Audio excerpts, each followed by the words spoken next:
Hello everyone, welcome to exam play. इस video में हम खेलेंगे 18 मई 2026 का करंट अफेयर्स का क्विज। इस क्विज में होंगे 10 क्वेश्चन और हर एक क्वेश्चन के बाद होगा उसका explanation. So question number 1 is regarding parliamentary committee on empowerment of women. First, it is a standing committee of the Lok Sabha whose members are chosen entirely from the lower house to ensure administrative accountability. Second, the members of the committee are appointed for a permanent tenure coinciding with the full 5-year term of the Lok Sabha. Third, the Minister of Women and Child Development acts as the ex officio chairperson of its high level panel. So इसमें से कौन से statements correct है? First statement गलत है। इस committee में लोकसभा और राज्यसभा दोनों के ही मेंबर्स बैठते हैं, देयरफॉर ये एक जॉइंट पार्लियामेंट्री कमेटी है। ओके, सो फर्स्ट स्टेटमेंट गलत है। सेकेंड, फुल 5-year टर्म के लिए नहीं है इसमें membership. So basically committee annually reappoint होती है। सो इसमें जो मेंबर्स का टर्म होता है वो 1 साल का ही होता है और कोई भी इसमें मिनिस्टर नहीं बैठता है। थर्ड स्टेटमेंट जो है वो भी गलत है। इसमें कोई भी मेंबर ऑफ पार्लियामेंट इसका चेयरपर्सन हो सकता है और कोई भी मिनिस्टर इसका मेंबर हो ही नहीं सकता। ओके, सो इसका राइट आंसर है ऑप्शन डी, नन। और इस स्लाइड में है इसका डिटेल एक्सप्लेनेशन।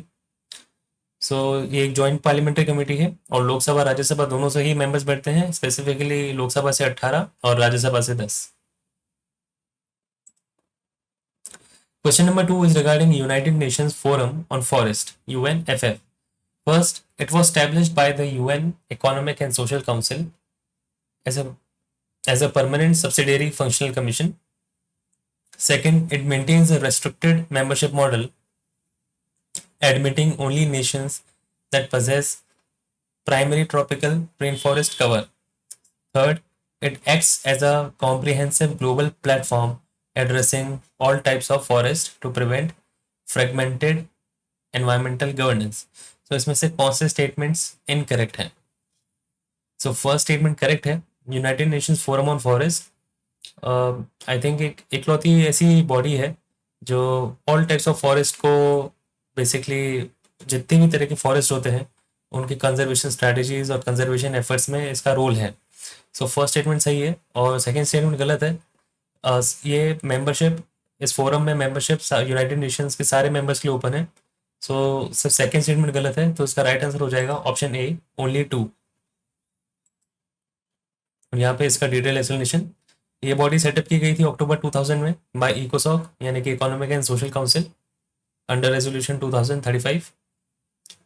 और स्टेटमेंट 3 भी करेक्ट है because UNFF is the only global platform addressing all types of forest holistically which deliberately prevents fragmented governance across isolated climate and biodiversity treaties by viewing forest as essential multi-benefit natural infrastructure. Question number 3 is regarding coffee economy of Uganda and its high agricultural productivity around the Lake Victoria region. So इसके लिए कौन से factors responsible हैं? Statement A, well-drained, fertile, deep, red lateritic soil combined with an interior plateau topography.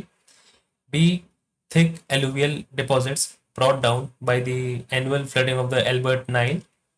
C, arid sandy soils managed through extensive subterranean artesian basin irrigation.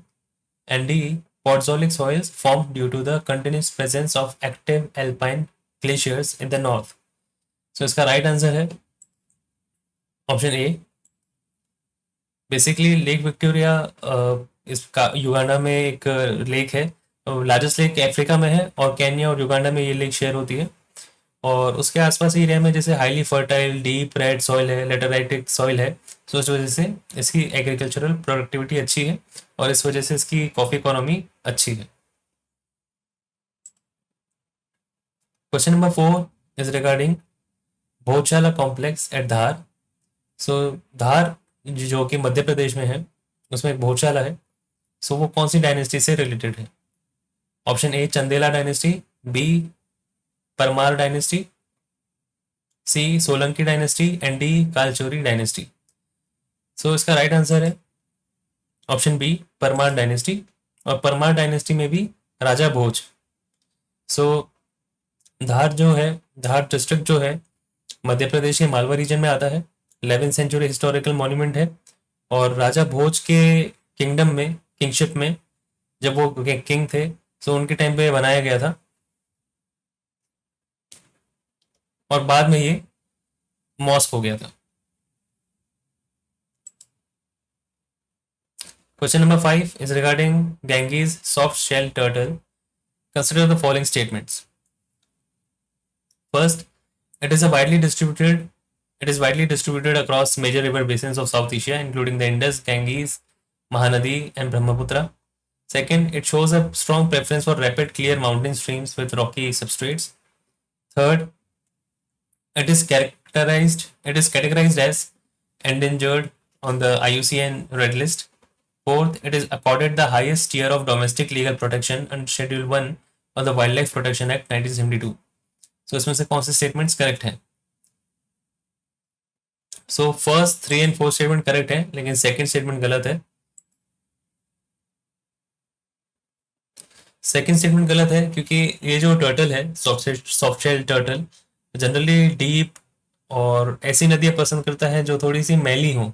Turbid का मतलब है, यहाँ पे टर्बिड रिवर्स लिखा है, टर्बिड का मतलब है जिसमें थोड़े सैंडी सी हो, थोड़ी डर्टी सी हो।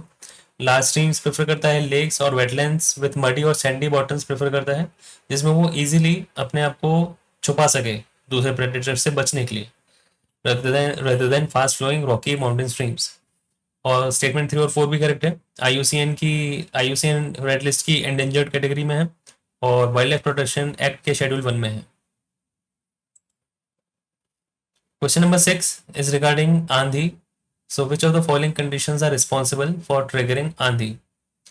Statement A, the collision of two stable dry continental air masses over the desert tracts. B, the sudden dynamic cooling of the land surface caused by an early onset of the easterly jet stream. And C, intense surface heating creating a low pressure zone combined with an influx of low level moisture and upper tropospheric instability. D, a sustained horizontal pressure gradient resulting from a strong maritime thermal inversion. So इसका right answer is statement C.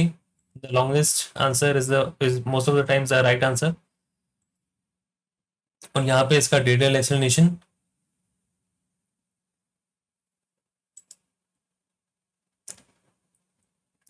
Which of the following can be a symptom of canine distemper virus in wildlife? 1, thickening or crusting of paw pads. 2, watery discharge from eyes and nose. 3, muscle twitches and jaw seizures. 4, sudden increase in appetite and weight gain. So इसमें से कौन से statements correct है, इसमें से कौन से symptoms correct है कैनाइन डिस्टेम्पर वायरस से related? So first, second and third correct है, फोर्थ गलत है क्योंकि इसमें एपेटाइट का लॉस होता है, यानी कि उस जानवर को जिसको ये वायरस लग जाता है उसको भूख नहीं लगती है और उससे उसका वेट कम होने लगता है और वो कमजोर होने लगता है। तो इसका right answer option B 1, 2 and 3।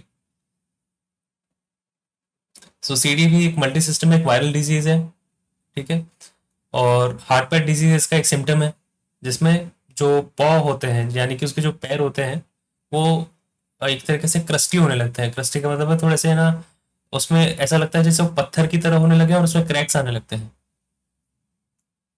और जनरली इसमें फीवर और जुकाम के सिम्टम्स भी होते हैं, ओके, और जॉ सीजर और मसल ट्विचेस भी होते हैं, यानी कि वो थोड़ा शेक करने लगते हैं उनकी मसल्स, या फिर उनका जॉ थोड़ा सा ऐसा लगता है जैसे वो वाइब्रेट कर रहा हो।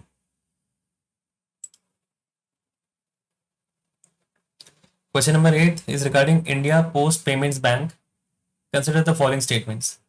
First, it is a joint venture where the government of India holds a 51% stake with the rest held by public sector banks. Second, it operates as a digital first bank leveraging the India stack for presence-less banking. Third, the bank is mandated to provide credit facilities and credit cards to rural populations. Fourth, it utilizes the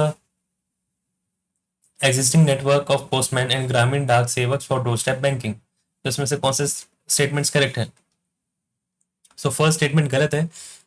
government of India का इसमें 100% stake है और इसमें कोई किसी भी तरह की कोई पार्टनरशिप नहीं है पब्लिक सेक्टर बैंक के साथ या किसी भी बैंक के साथ। गवर्नमेंट ऑफ इंडिया का 100% स्टेक है इसमें, ठीक है। और सेकेंड स्टेटमेंट करेक्ट है। थर्ड, बैंक इसमें किसी भी तरह का लोन देने के लिए कोई प्रोविजन नहीं है, यानी कि ये बैंक लोन नहीं दे सकता, क्रेडिट नहीं दे सकता। ये सिर्फ पेमेंट और रेमिटेंसेस सर्विसेज दे सकता है। जैसे आपके बैंक में अगर कुछ रुपए जमा है तो वो ट्रांसफर फैसिलिटीज देता है, ठीक है। सो सिर्फ डिपॉजिट और ट्रांसफर फैसिलिटी अवेलेबल है, क्रेडिट की कोई फैसिलिटी नहीं है। और फोर्थ स्टेटमेंट करेक्ट है, सो सेकंड और फोर्थ करेक्ट है, तो उसका राइट आंसर हो जाएगा option B, second and fourth. So यहाँ पे है इसका डिटेल एक्सप्लेनेशन। और आईपीपीबी के पास गवर्नमेंट ऑफ इंडिया में भी जैसे ये 100% स्टेक है, तो specifically department of post, ministry of communications के अंडर में आता है ये बैंक, ओके। सो जितने भी इसके पोस्टल एम्प्लॉयज हैं, यहाँ पे 3 लाख लिखा हुआ है, लगभग 3 लाख पोस्टल एम्प्लॉयज हैं और ग्रामीण डाक सेवक हैं। सो ये इस बैंक की सर्विसेज को प्रोवाइड करने में हेल्प करते हैं।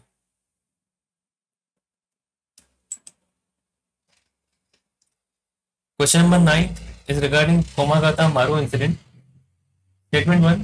The Komagata Maru incident in 1914 served as a catalyst for the intensification of the Ghadar movement in North America and India. Second, the incident demonstrated that the British Empire's promise of equal subjecthood for all its citizens, regarding of race or origin, was a functional reality across its colonies. तो इसमें से कौन सा statement correct है? So naturally statement 2 गलत है और statement 1 सही है। सो 1914 में कोमागातो मारू इंसिडेंट हुआ था। सो बेसिकली इसमें ये जापानीज शिप थी जिसमें इंडियंस थे, लगभग 250 इंडियंस थे इसमें। और ये शिप जापान से कनाडा जा रही थी, कनाडा भी तब ब्रिटिशर्स के अंडर था। तो वो शिप वहाँ पे जब गया तो उसको वहाँ पे डॉक नहीं करने दिया गया, यानी कि उसको वहाँ पे बेसिकली पार्किंग नहीं दी गई। और वहाँ पे जो पैसेंजर्स थे उसमें वो 2 महीने तक वहीं पे फंसे हुए थे। और ये बेसिकली डिस्क्रिमिनेशन की वजह से था, ठीक है। और वो शिप फिर वहाँ पे 2 महीने बाद लौटा दी गई थी इंडिया में। और इंडिया में भी जब ये डॉक की गई थी तो वहाँ पे कुछ ऑब्वियसली कॉन्फ्लिक्ट हुए और उसमें कुछ पैसेंजर्स की डेथ भी हो गई थी और पुलिस की वजह से हुई थी।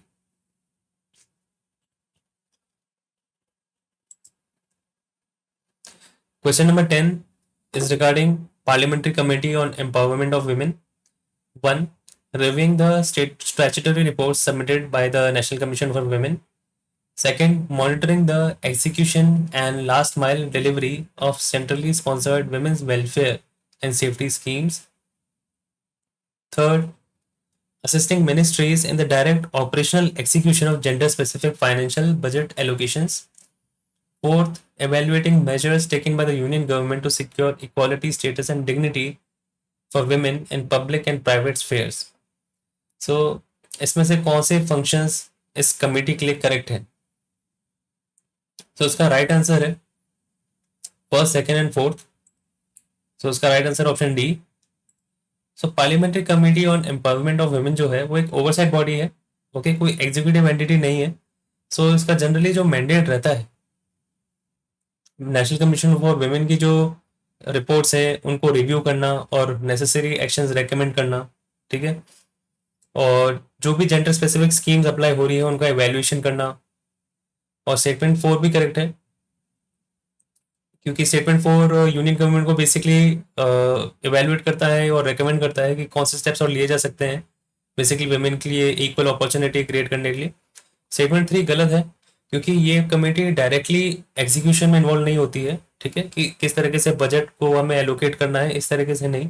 ये बेसिकली डेलिब्रेटिव और सुपरवाइजरी बॉडी है। सो अगर दूसरे मिनिस्ट्रीज या committees gender specific schemes implementation में कुछ गलतियां करती है तो वहां पे वो उनकी अकाउंटेबिलिटी सेट करने में इसका एक रोल रहता है। सो आज के लिए इतना ही, ये वीडियो होता है खत्म। नेक्स्ट वीडियो भी इसी डिज़ाइन और पैटर्न में जल्दी आएगा। तब तक के लिए वीडियो शेयर करें अपने फ्रेंड्स के साथ और चैनल सब्सक्राइब करें और नोटिफिकेशंस के लिए बेल आइकन दबाएं। Thank you.